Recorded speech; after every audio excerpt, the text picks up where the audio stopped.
ආයුබෝවන් රයනාස්තියර YouTube channel එකට ඔයාලව සාදරයෙන් පිළිගන්නවා. අද මං ඔයාලට අරගෙන ආවේ පෝෂණයෙන් පිරුණු ක්ලබ් සෑන්ඩ්විච් එකක් හදන ආකාරය.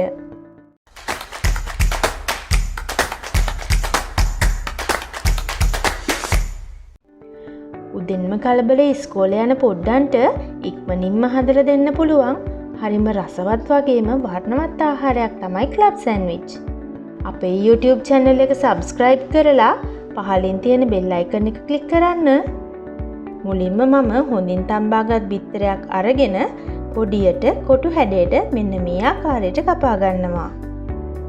දැන් මම කපාගත්තු බිත්තරේ වෙනම භාජනයට එකතු කරගෙන එයටම ලුණු තේ හැඳි කාලක් ගම්මිරිස් තේ හැඳි කාලක් එකතු කරගන්නවා. ඉන්පසු බිත්තරයකටම මම මයොනිස් ස්වල්පයක් එකතු කරගන්නවා. දැන් මම බටර් මේස හැන්දක් එකතු කරගෙන හොඳ පේස්ට් එකක් එනකල් හොඳින් කලවම් කරගන්නවා. අපි දැන් පේස්ට් එක හදාගෙන ඉවරයි. දැන් මම පාන් පිටි දෙකක් අරගෙන ඒට බටර් තවර ගන්නවා.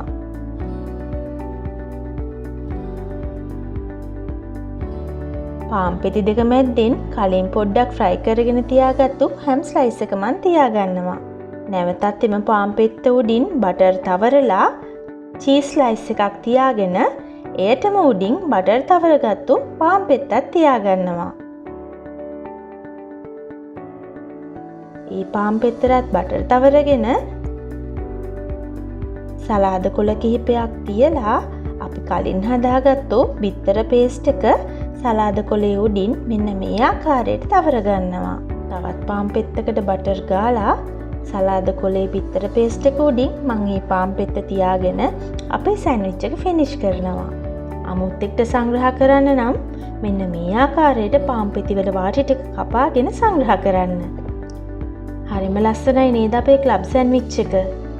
දැන් ඉතින් ඔයාලටත් පුළුවන් ලොකු ගාණක් වියදම් කරන්නේ නැතුව පොඩ්ඩන්ට ගෙදරදීම හරිම ඉක්මනට හදලා දෙන්න. ඔයාලා කැමති නම් බිත්තරයක් ඔම්ලට් කරලා හරි ක්ලබ් සෑන්ඩ්විච් එක මැද්දට දාලා හදන්න පුළුවන්. පාට දකින්නකොට පොඩ්ඩු නම් කන්න හරිම ආස වෙයි. අපේ මේ වීඩියෝ එකට කැමති නම් ලයික් කරලා කමෙන්ට් කරන්න, යාළුවොත් එක්ක ෂෙයා කරන්න. තවත් රස වීඩියෝ බලන්න අපිව සබ්ස්ක්‍රයිබ් කරන්න. අපේ මේ වීඩියෝ එක නරඹුවට ඔයාලට ගොඩාක් ස්තුතියි. එහෙනම් තවත් රස තියරි එකකින් නැවත හමු වෙමු. එතකල් ඔයාලට සුබ දවසක්.